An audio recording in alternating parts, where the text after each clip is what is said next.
Something's calling me.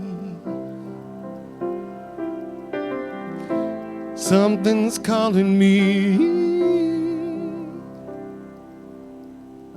Something's calling me a little bit deeper than I've ever been before. Feel like I'm walking on marbles. Can't steal the earth beneath my feet.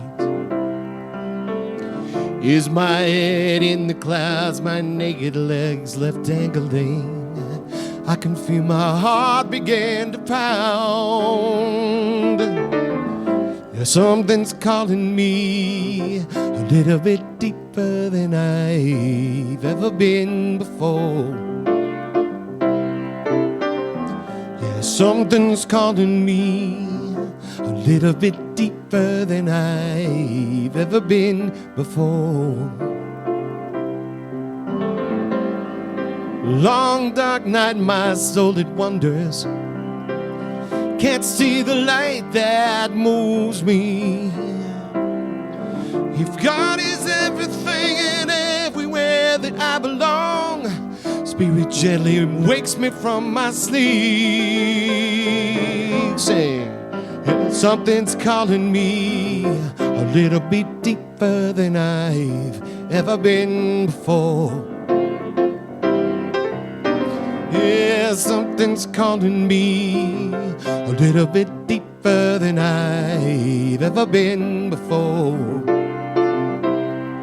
Oh Lord, oh Lord, take me deeper than I've ever been before. Oh Lord, oh Lord, pull me deeper than I've ever been before. Oh Lord, I know that I'm not the only one to live inside these blues. Oh Lord, oh Lord, I surrender, I met my life to you. Oh Lord, oh Lord, I give my life, I give my love to you. Oh, love is calling me a little bit deeper than I've ever been before.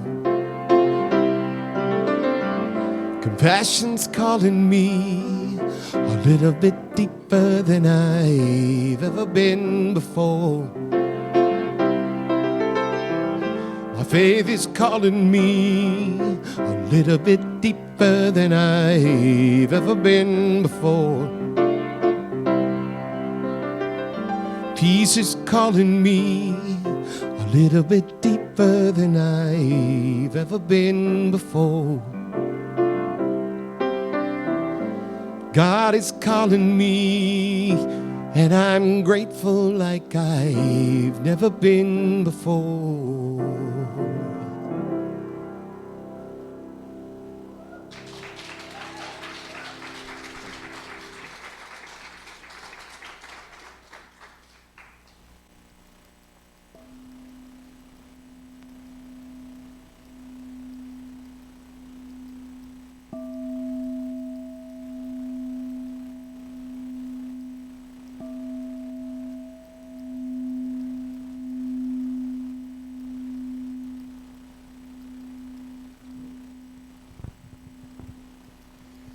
Please join me in prayer.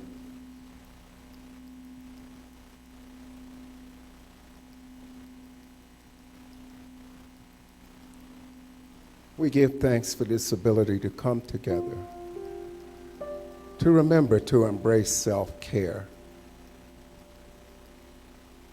And we know that there is only one life. That life is God. That life is perfect.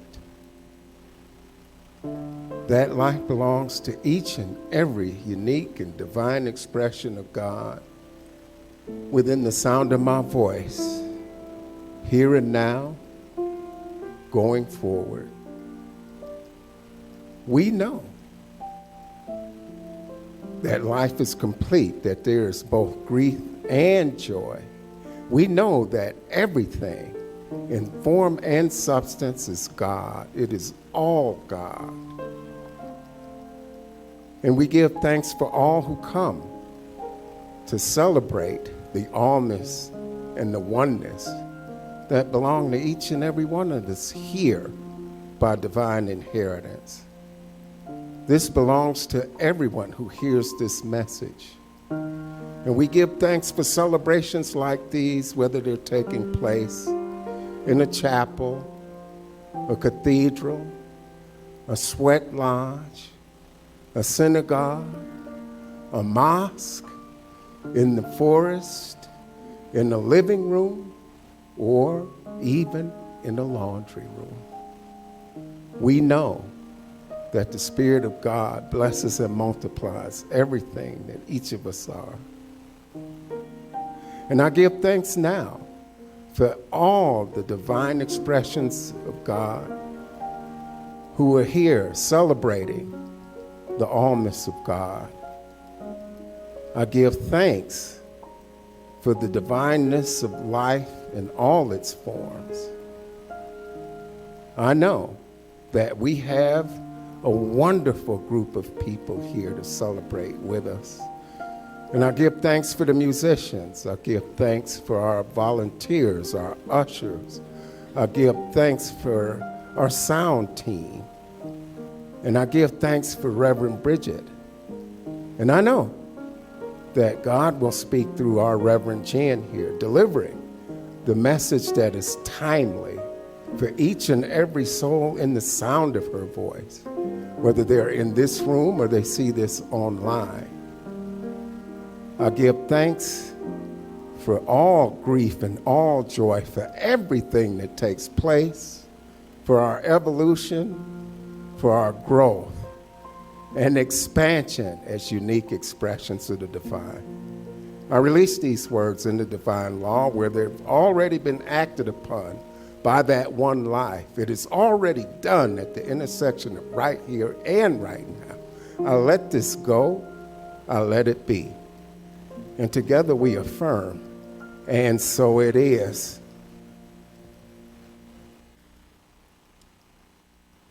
Our first words of inspiration come from Maria Sinitar.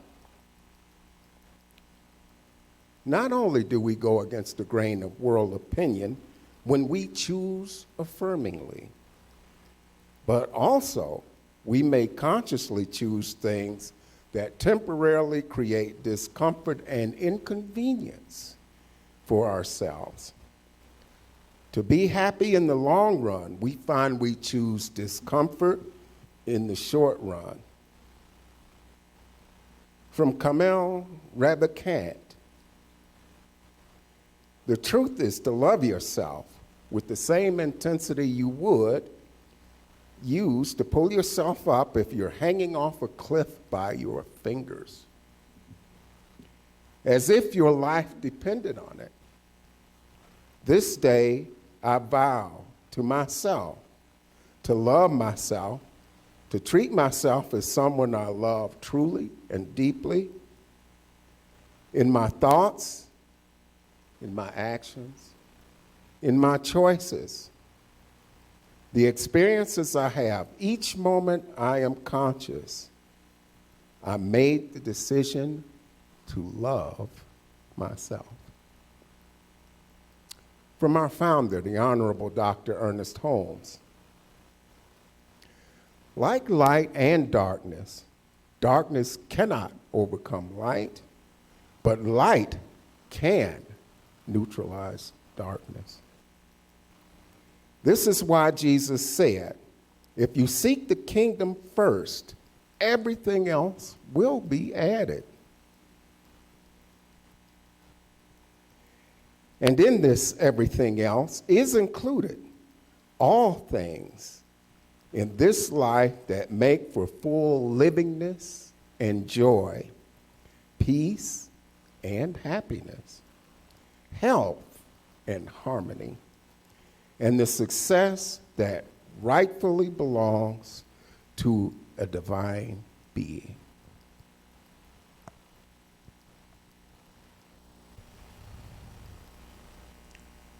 When I took the time to look at this week's talk title, I was kind of surprised that grief is showing up in the middle of our theme on embracing self-care.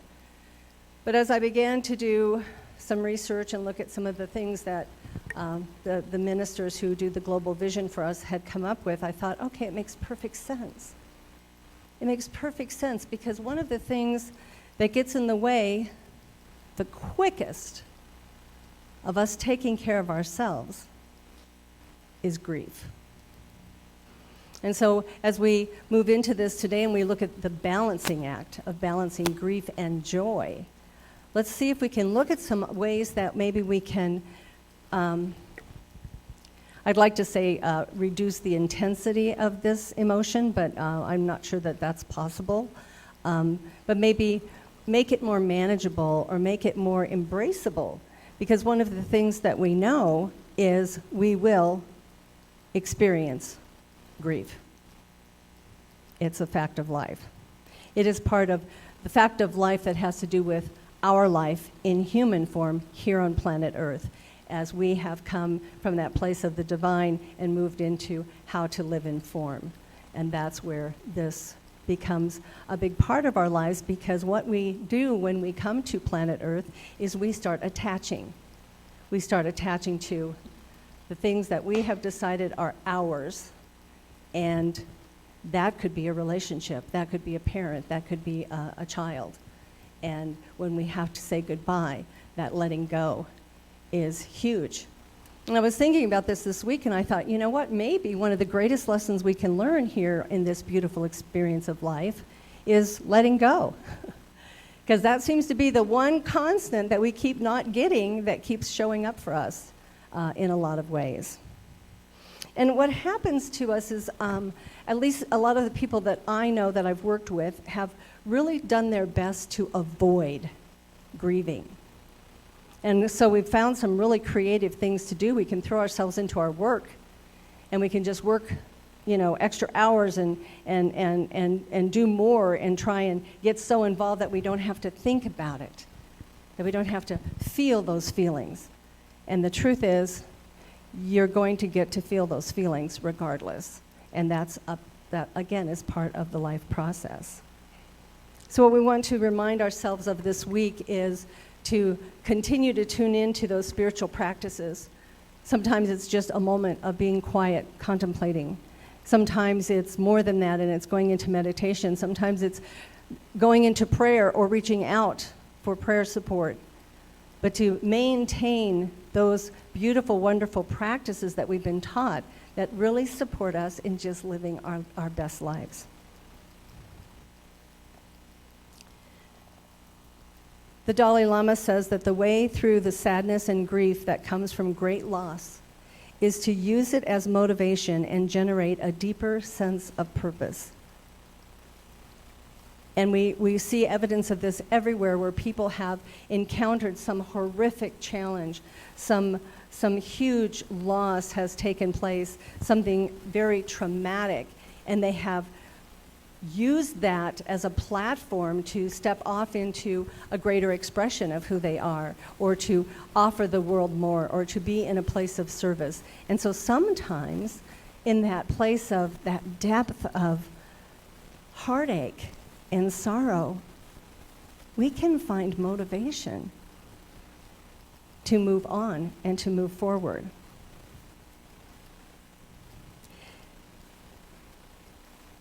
We don't have to choose sadness constantly to prove that we loved someone or something.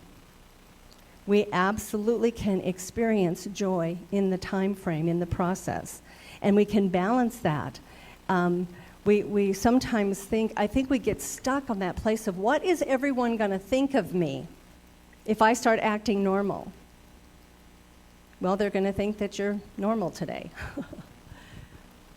But let's let go of what we think the world is going to think and allow ourselves to just be in that. And this is where the self-care comes in, is to allow ourselves to be in that space that says, this is me. This is how I express. And I may be talking to you about something that happened 30 years ago, and all of a sudden the tears flow, and that's okay. I'm okay with it. And to just kind of look, and then in the next moment, I can find something to laugh about. And I was laughing about this very idea this morning because I was thinking about both of my parents. They show up from time to time in my energy space. And one of the wonderful things that they did in their later years was they argued. And my mother had this wonderful ability to override my father's conversation. She would answer questions for him. She would tell him what he's really trying to say. She would tell others what he's really trying to say. I mean, she was like his constant interpreter. And this week, they showed up with that energy in my house, and I wasn't very appreciative. But I found a way to laugh and to be joyful of that expression and those memories that I have of them, knowing that they were together for 69 years. They knew each other for 10 days before they got married, and they had this wonderful interaction through their whole marriage. But one of the things I absolutely knew, was that they were deeply, deeply in love with one another.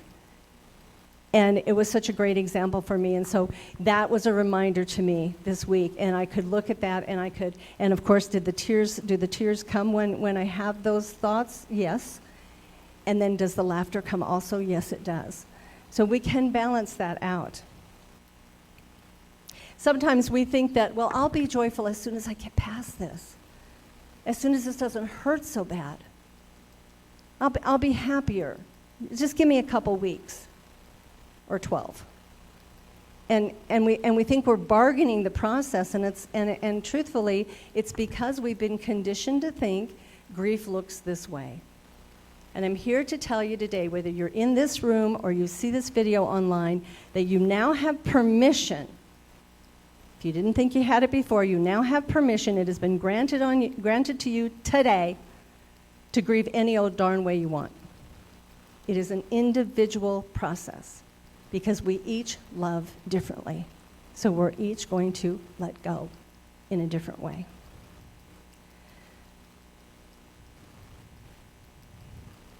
I have a quote here from Nancy Burns that says, "There's a freedom in knowing you can carry grief and joy together." Oh my goodness. Yes, there is. I have read about cultures in the past where they adorned themselves with dark clothing, and they marked up their skin or their faces, and they went into this grieving process, and they did nothing but wail and cry and mourn.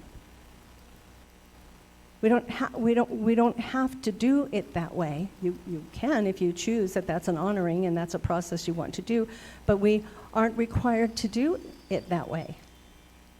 We can be flexible with our grief and our grieving. So the two actually can coexist, even though they sound like opposite terms: joy, grief. And that's because we know what they mean to us, that they mean to us on a personal level. Grief can be deeply, deeply unpleasant. I don't know a lot of people that have been just so excited to be in the grieving process. But if we could remember that grief is that deepest expression of the love that we shared, then yeah, we should be able to be joyful in that time frame. So even though it feels like the coexistence of these two emotions are impossible, that's not really true. And in the midst of all of it, there can be a spark of joy, a spark of relief, and a spark of release.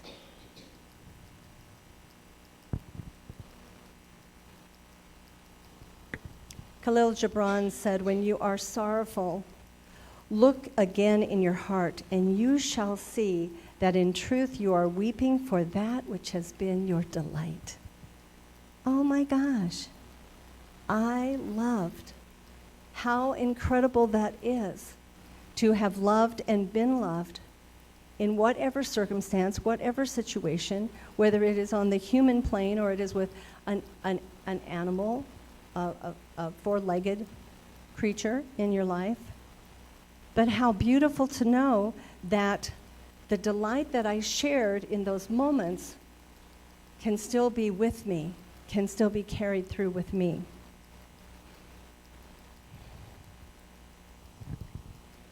I had just finished practitioner training in 2006 when I was in Michigan and got a phone call that my stepson Dustin had been taken from us. And to say that I've never felt pain so severe in my life would be probably an understatement, but then again, maybe not. I don't know. I just remember it incredibly well. And as I was, I knew because of the teaching I'd been through, I knew because of the studies I had been involved in and what I had learned through religious science, I knew that I had to do the grieving. I had to take the steps. I had to do the process. And so I allowed myself the freedom of expressing my emotions. And I encouraged my grandson, Tyler, who at the time was 8 maybe, I'm not sure how old he was. My sons, I just encouraged them to express. If you're angry, express the anger. If you're sorrow, express the sorrow.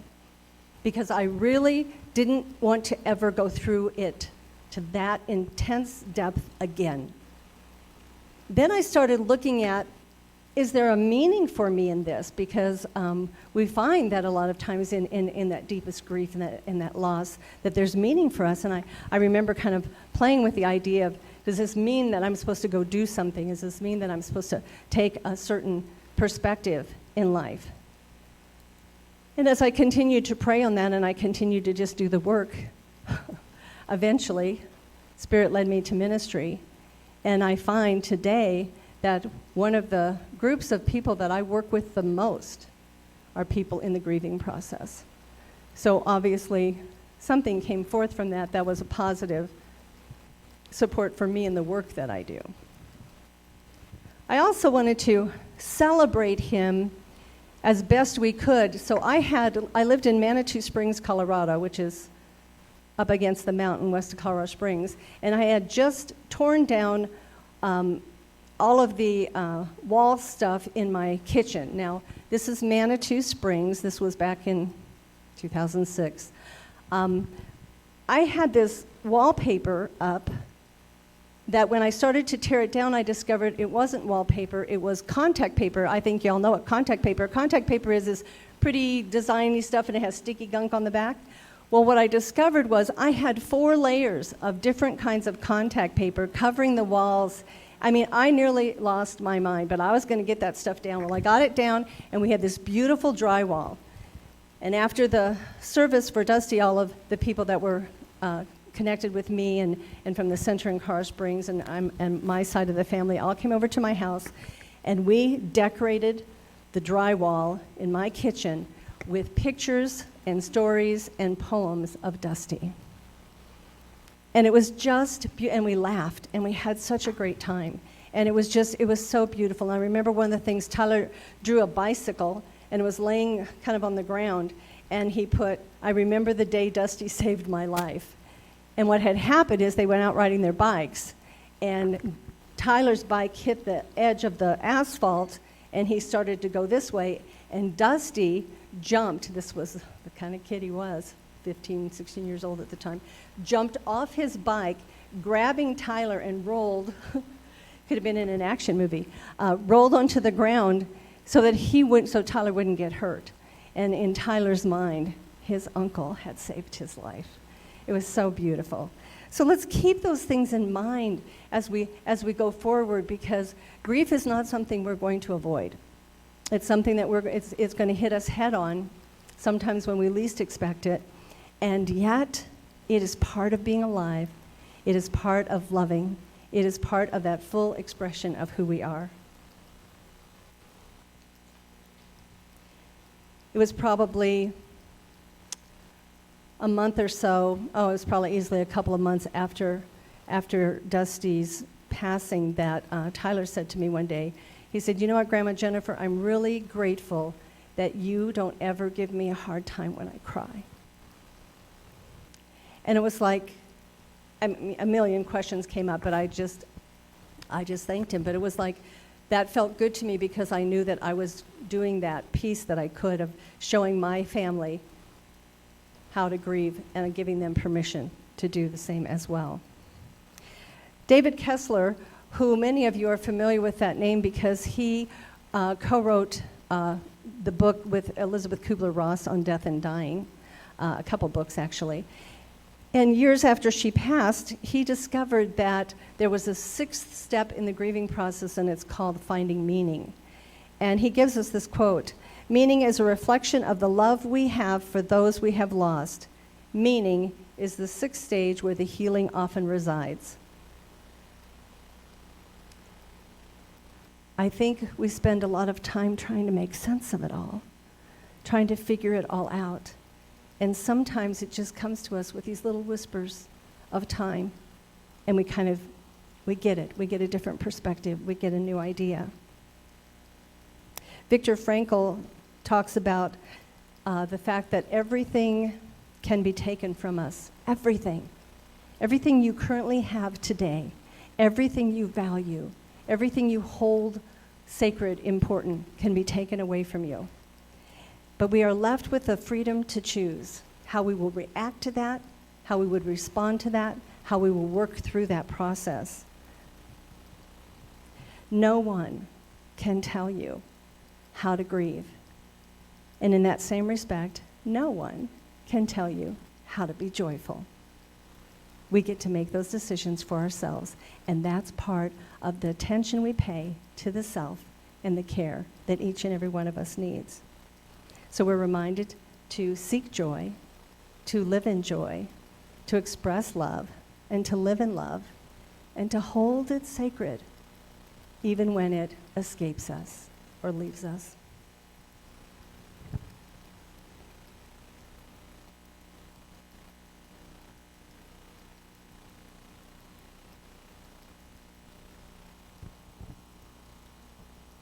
Another quote from the Dalai Lama: "When we meet real tragedy in life, we can react in two ways, either by losing hope and falling into self-destructive habits, or by using the challenge to find our inner strength." I know that sometimes in the human experience, the loss is so deep that we just want to give up. We don't know what our purpose is. We don't know, why is this happening? Why did I have this most beautiful, incredible love, and now I'm feeling this unbelievable pain? And sometimes it's easy to go into self-destructive methods and mannerisms. And not necessarily on purpose, but I do know that sometimes in the moments of grief, we forget to eat. We have challenges sleeping. I remember not liking the idea of going to sleep because when I woke up in the morning, for a moment, life felt perfect. And then the memories came back, and the pain came back, and the sorrow came back. So we want to take a look at this week and really pay attention to this and know that whatever is going on in the conditions around us and whatever is tapping into our heart, we still get to support the self. We still get to take care of this beautiful, incredible, perfect expression of the divine that is ours and ours alone. And not choose to go into those detrimental mannerisms and disrespectful habits that we sometimes go with. And the question I have for you is really a simple question. What is wrong with having a great love? What is wrong with that? Nothing. But we know there's this intellectual part of us that knows that if I have this great love, there's a chance I might have to say goodbye someday. Love anyway. I think it was Mother Teresa that spoke those words. Love them anyway.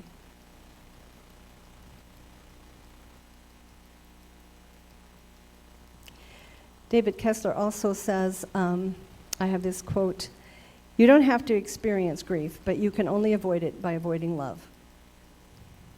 Love and grief are inextricably intertwined." They both kind of go together, like peanut butter and jelly. No, that's a bad example because I won't eat peanut butter and jelly. But anyway, yeah, like peas and carrots. When when David Kessler was working on his book, Finding Meaning, he had lost his son. And it was a very traumatic time for him. And a friend of his by the name of Diane Gray, who was headed the Elizabeth Kubler-Ross Foundation and worked and was also a bereaved parent, said this to him. She said, I know you feel like you're drowning, and you'll keep sinking for a while, but there will come a moment in time when you'll hit bottom, and then you'll have a decision to make. Do you stay there, or do you push off and start to rise again? So this week, let us look at that beautiful, wonderful thing we've been given in this life, is that wonderful action of choice. Yes, I can take time for the sorrow, and yes, I can take time for the joy, and there is room in my heart for all of it. And there's room in my heart not only to have my personal expression and my personal belief and what's coming forth from me, but there's also plenty of room in my heart to support others and help others and hold them up in the same process. So let's take the moments this week and just really pay attention to this and know that we felt a connection, we had a relationship, and we grieve because we don't have it the same way today, and we grieve because we loved so greatly.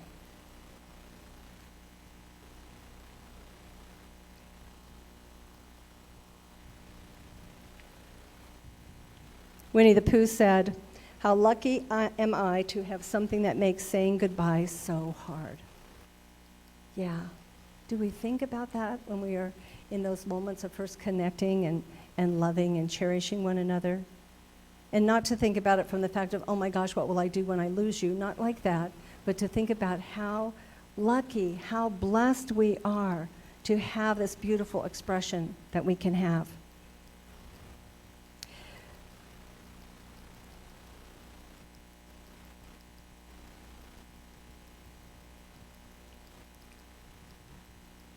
So my encouragement to you this week, take time to cherish the love. Take time to express the loss. Take time for the tears, if that's what's necessary, if that's what's coming forth for you. And seek the balance that is offered us in the grief and the joy.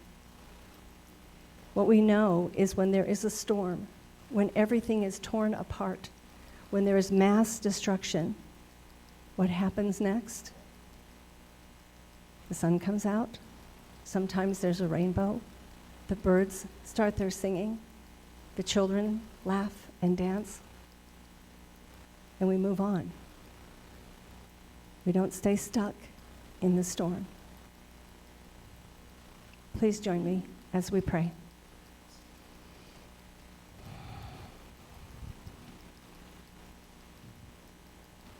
Right here and right now, in this moment, in this place, in this building, I know God is present. I know God is alive in each and every one of us, within our beings, within our minds, within our hearts, within our emotions. And Spirit is not only here in this space right here, but everywhere.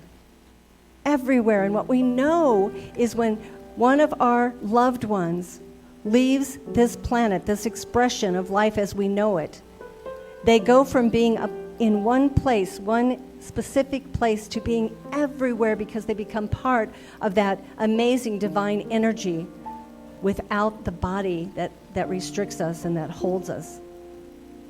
And so just as God is everywhere, we know that those we have loved, those we have said goodbye to, are also in that everywhere energy around us. And it's a beautiful thing, and it's a joyful thing. How great it is to have loved, to be who we are and how we are right now, to have been able to share some of those deepest parts of our lives, to trust, to love, to connect. I know life is absolutely beautiful, And I am so grateful for all that it is and all that it brings to us. And so we stand solid in our faith, knowing that Spirit's got us, that Spirit's holding us and guiding us through the challenges that may be coming that we may not even see yet. We are never alone. We are always accompanied by the One. And so knowing all of this, I give great thanks. I give great thanks for this very truth of who we are, the truth of who Spirit is, and how it's all brought together to support us and to guide us. And so with gratitude for all that is, for gratitude that we have the very ability to reach out to Spirit in prayer and speak our words, speak our minds, and Spirit is listening. It's good. It's perfect. It's all God, and it's already done in the mind of God. So we simply let it go and let it be as we say together, and so it is.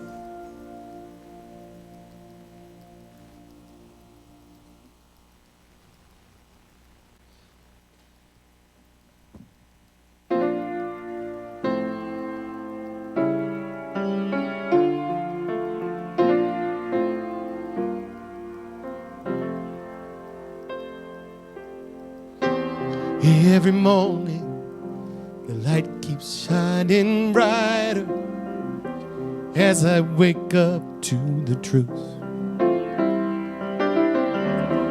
Every day, I'm feeling so much lighter, and the world is fresh and new. What I was taught and the way that I thought stopped serving me long ago. Now I'm learning to trust in the God of all of us. Each day I start anew, and so I'm walking away from the thinking that held me for so long. Today is the day I walk away. Walking away from the path that led me to confusion. Today is the day I walk away. I'm walking away from the thinking that held me for so long. Today is the day I walk away. I'm walking away from the path that led me to such sadness.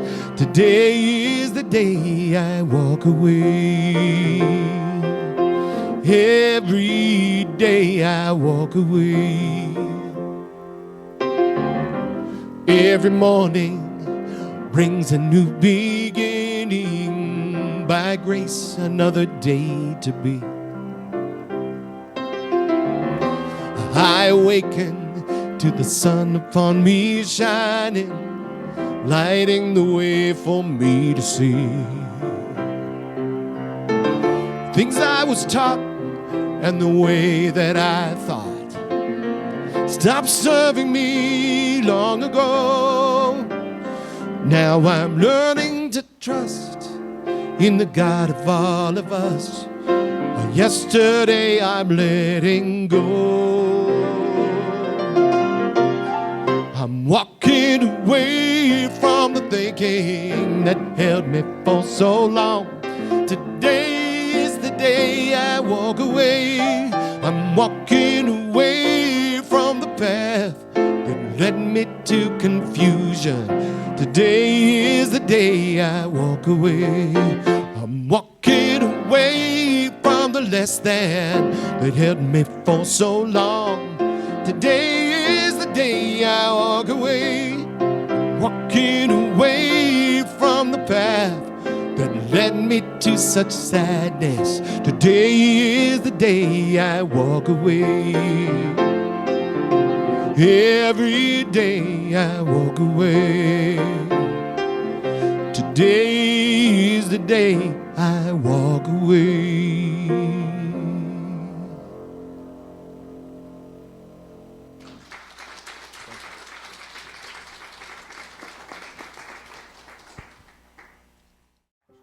Hello. I'm Reverend Jenn Wilde, Senior Minister for New Dawn Center for Spiritual Living. New Dawn Center is a global community, and we welcome all people, all paths, all ways of thinking, all philosophies. So know that you are welcome here, and thank you for joining our online community.